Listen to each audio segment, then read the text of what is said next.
और मैं देश के सारे एमएलए एमपीओ को और नेताओं को ये कहना भी चाहता हूँ, एक और अपराध कर रहे हैं आप देश के साथ। किसी एमएलए को देखो, किसी एमपी को देखो, वो छोटी सी बात पे तड़क भड़क जाता है अगर उसकी इज्जत में, मान सम्मान में कमी आती है, अगर अधिकारी कर्मचारी उसकी बात नहीं सुनते तो।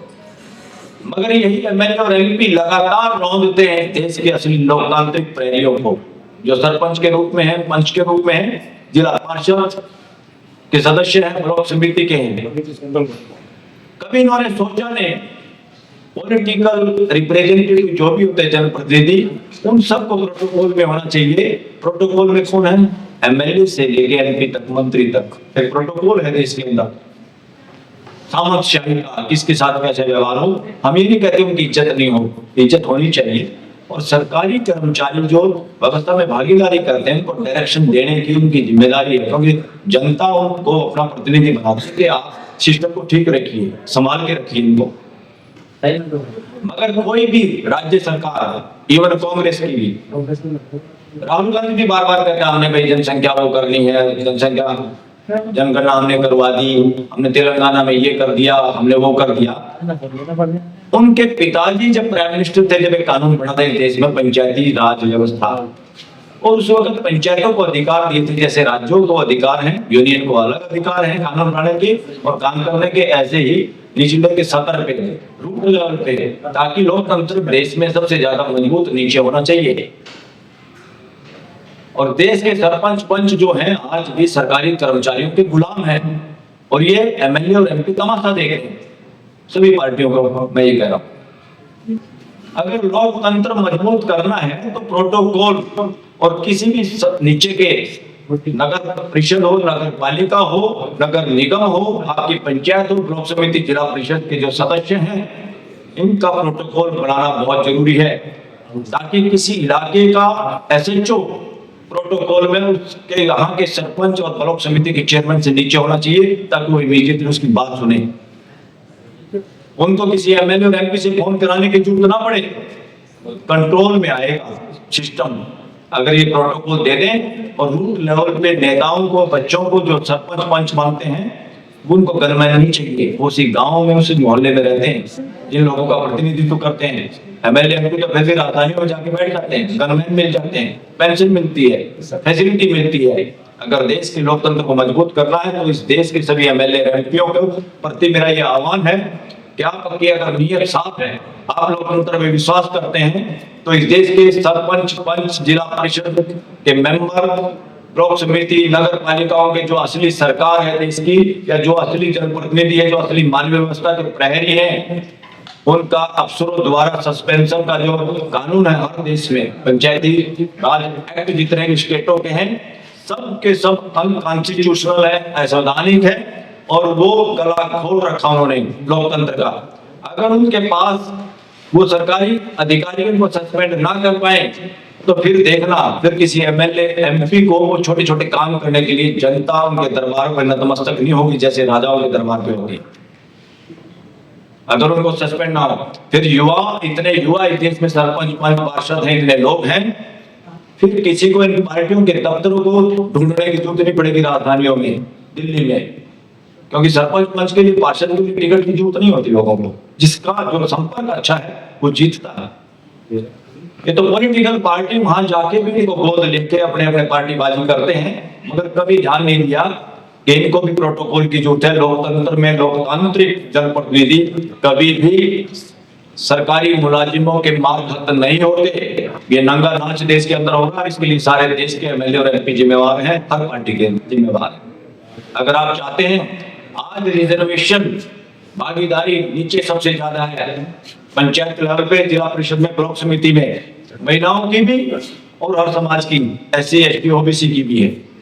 अगर आप वाकई समाज को मजबूत देखना चाहते हैं तो आपकी जिम्मेदारी बनती है कि सबसे पहले जनप्रतिनिधियों को मजबूत करिए। देखो फिर तमाशा क्या होता है देश में, और कैसे मानवीय व्यवस्था स्थापित होती है, कैसे भागीदारी होती है। फिर वही सरपंच, वही पंच, वही जिला परिषद के लोग उस सिस्टम को पकड़ लेंगे जो लोगों के साथ भेदभाव करता है। और साथियों, यहाँ पर बिल्कुल सही लिखा हुआ है, जानबूझ के सारी व्यवस्था जो मानवीय व्यवस्था स्थापित होने, जैसे स्कूल है, यूपी में स्कूल बंद किए जा रहे हैं, और भी सरकारी स्कूलों में बच्चे नहीं, टीचर नहीं, सुविधा नहीं।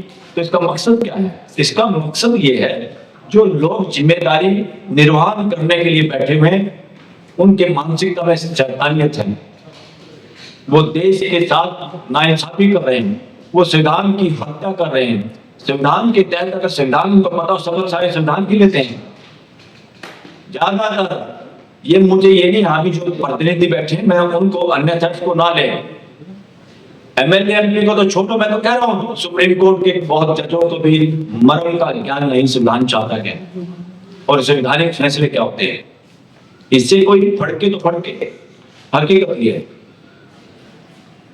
तो इसलिए सबसे पहले ये देखना है 10वीं तक हर बच्चे को इस देश का, अपने अपने बच्चों को संविधान का ज्ञान जरूर दीजिए, उसकी समझ दीजिए, क्योंकि संविधान आपके पल पल हर जिंदगी और मौत को कंट्रोल करता है। वहां पर वो रिलीजियस किताबें काम नहीं आती, वो आपकी निजी मैटर है, उसको आप कैसे पढ़ते हैं। मगर जो भी रिलीजियस किताब हमारे सोचने को, हमारे पंखों को उड़ाना हमें दे, हमारे को दकियानूसी बनाए, हमारे को ड्राउना बनाए, डरपोक बनाए, मैं कहता हूँ नपुंसक बनाए, इसलिए उनको चैलेंज करने की भी बात है, वो भी एक शिक्षा है। हमारे बुजुर्गों ने कोई बात कह ली, हम उसको मान रहे हैं बखूबी। हम अपने सब बुजुर्गों के प्रति इज्जत रखते हैं। इस धरती पे जितने भी हमारे से पहली पीढ़ी के लोग हुए पूरी धरती में, हम सब उनके प्रति, हम सब की श्रद्धा और इज्जत होनी ही चाहिए। मगर बुजुर्गों को जो ज्ञान था, उनको तो सपने में भी नहीं सोचा होगा कि आदमी उड़ेगा, जहाज में चलेगा। उनको सपने में भी नहीं पता होगा कि यहाँ बैठा बैठा फोटो भी देखा होगा, अमेरिका में अपने बच्चों से बात करेगा, किसी को नहीं पता था। और अभी तो बहुत कुछ होना बाकी है, इसलिए हमें उनको नए तरीके से इंटरप्रेट करना है अपने ग्रंथ, कथा, कहानियों को। जो भी लोग रिलीजियस चीजों में भी शामिल हैं, उनको भी अपना खुला दिमाग रखना चाहिए। उन रिलीजियस बातों को हमने आज के अस्तित्व के साथ, आज की रियलिटी के साथ तालमेल करके उसका इंटरप्रिटेशन करना चाहिए। और ये सारा सब रिलीजियस लोगों की जिम्मेदारी है, वो चाहे हिंदू, मुसलमान, सिख, ईसाई, पारसी, कोई भी हो। तो आखिरकार हमारा सबका मकसद है पूरी धरती पे मानव जाति में भाईचारा। पूरी धरती पे अगर कोई पूरी धरती की बात नहीं करता, पूरी मानव जाति की नहीं बात करता, तो फिर वो धार्मिक ग्रंथ नहीं है, वो सांप्रदायिक ग्रंथ है। ये भी नोट कर लो, क्लियर कट, इसमें कोई वो नहीं। अगर तुम कोई ऐसा मंत्र इसलिए पढ़ना चाहते हो या किसी किताब को जानबूझ के इस तरह से करते हो कि भाई इससे दूसरे फटके में से वोट की राजनीति हो जाएगी, हिंदू मुसलमान हो जाएगा, क्रिश्चियन हिंदू हो जाएगा, XYZ हो जाएगा, इनसे ज्यादा बड़े आतंकवादी मानसिकता कोई नहीं है देश में, कोई भी है, वो किसी भी रूप में हो सकता है। जो भी आदमी और आदमी को बांटने की बात करता है वो धार्मिक है ही नहीं, हो ही नहीं सकता। और किसी भी धार्मिक किताब का अगर उसको हम धार्मिक किताब का दर्जा देते हैं, उसकी हर चीज का मतलब अगर हम ये निकालें कि पूरी मानव जाति को जोड़ने के लिए, तो मतलब ठीक है। अगर उसका मतलब हम बांट के निकालना चाहते हैं, तो हम मतलब निकालने वाला भी बेवकूफ है, ना समझ है, अज्ञानी है। वो ठेकेदारी ना ले कि मैं इस धर्म का प्रवक्ता हूँ या मैं इस धर्म के ज्यादा मुझे नॉलेज है किताबों की। कोई भी किताब का मकसद कहीं ना कहीं अच्छा ही रहा, तो उस मकसद को बताने की ड्यूटी आज की पीढ़ी की है। उसको इंटरप्रिटेशन, जैसे संविधान को भी तो इंटरप्रिटेशन रोज करते हैं, बार बार फैसले क्यों बदलते हैं। और इस देश की संविधान भी एक सबसे बड़ी धार्मिक किताब है, वो आप लोगों ने लिखी है, हमारे ही बुजुर्गों ने लिखी है। और आप ही MP बन के पार्लियामेंट में, विधानसभा में MLA बन के, आप और आपके बच्चे, आपका कोई जानकार, वही उसको ठीक करते हैं। इसलिए पूरी दुनिया को, खाली UN बनाने से काम नहीं चलेगा, पूरी दुनिया को जोड़ना है। साइंस हमारे से आगे है, साइंस ने पूरी दुनिया को जोड़ दिया मोबाइल के जरिए। आप एक दूसरे देश को वीजे पे रोक लगाते हो, भारत पाकिस्तान करते हो, बदमाशियां करते हो, पड़ोसी से सौहार्द बनाने में कामयाब नहीं आप लोग। और साइंस इंडिया और पाकिस्तान वाले की रोज व्हाट्सएप पे और मोबाइल की बात कराता है, उसके बावजूद, सरकारों की बदमाशियों के बावजूद। तो साथियों, इंडियन कॉन्स्टिट्यूशन सिर्फ और सिर्फ देश में मानवीय व्यवस्था स्थापित करने के लिए, उस व्यवस्था में सबकी भागीदारी हो, सुनिश्चित हो। जैसे घर में सबकी भागीदारी होती है, कोई कुछ काम करता है, कोई कुछ काम करता है, मगर उसमें ये नहीं है कि तुम्हें ये काम करना, तुम सफाई तुम्हें करोगे, बस ये दिशा जुड़ाओ। और साथ में ये बिल्कुल सही लिखा है, इकोनॉमिकल इनजस्टिस खास तौर पे इस देश के अंदर वाल्मीकि समाज के साथ सबसे भयंकर इकोनॉमिक इनजस्टिस हो रहा है इस नाम पे कि आज तक भी सुप्रीम कोर्ट भी और सारे नेता भी, सारी सरकारें भी इस तरफ ध्यान नहीं दे पाई और सफाई के काम को क्या लिख दिया, अनस्किल्ड लेबर। और उस अनस्किल्ड की वजह से हमारा कोई भी सफाई कर्मचारी भाई जिस तनख्वाह पे लगता है बूढ़ा हो जाता है, उसकी ना प्रमोशन है, और अगर वो कॉन्ट्रैक्ट के आधार पे, क्योंकि आजकल तो सब कुछ कॉन्ट्रैक्ट कर दिया, ठेकेदारी। जैसे पहले कॉन्ट्रैक्ट में हमारे लोग लेबर जाती थी कई देशों में इसलिए इंडियन है कि उनको एक तरह से कॉन्ट्रैक्ट लेबर की तरह से ले जाया गया था। कई देश ऐसे हैं दुनिया में जहाँ से इंडिया के लोगों को, और बिहार और यूपी के ज्यादा लोग उसमें हैं, जिनको गन्ने की खेती से या किस तरह कई तरह के कामों से, चाय के बागान में काम करने के लिए ले जाया गया। वही प्रथा है ये इंडिया में लागू कर दी इन्होंने। अस्पताल के अंदर सफाई करना कितना मुश्किल काम है, कितने इन्फेक्शन होते हैं, और सफाई करना केवल और केवल अनस्किल्ड लेबर ये होती है। अगर मैं खड़ा होकर ये कहूं इस डायस को इधर सरका दो भाई ताकत लगा के, किसी ने ताकत, उसकी जिम्मेवारी नहीं पड़ेगी या नहीं, वो काम मेरा है सुपरवाइजर का, मैं देखो उसको गिरे ना, वो उसको अप्लाई करने के, उसको सिर्फ ताकत अप्लाई करनी है, उसको कहते हैं अनस्किल्ड। क्या सफाई में खाली ताकत यूज होती है? वहां पे कैसे सफाई करनी है? अस्पताल में क्या खाली ताकत यूज होती है सफाई करने में? अकल इस्तेमाल होती है, कैसे करनी है, कौन सी वेस्ट कहाँ डालनी है। हम घर में भी जब सफाई करते हैं अपने खुद घर में, कैसे नीचे से सफाई करनी है, बेड के नीचे ऊपर कैसे करनी है, बर्तन को कैसे साफ करना है। तो ये सबसे बड़ा अपराध इस देश की सरकार और कानून कर रहा है सफाई कर्मचारियों के साथ इस देश के अंदर। इसलिए वो इकोनॉमिकल जस्टिस से इनजस्टिस हो रहा है, जानबूझ के लोगों को गरीब रखा जा रहा है।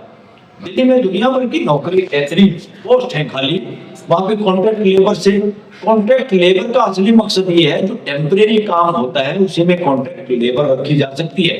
भाई हमारे पास परमानेंट काम नहीं है, घर पे कोई काम है, कभी हमारा एसी खराब होगा, कभी हम किसी साथी को बुला लेते हैं, ये ठीक कर दो। अगर सफाई का काम है या रोटी बनाने का काम है जो परमानेंट है, तो आप कॉन्ट्रैक्ट पे नहीं रख सकते सरकार।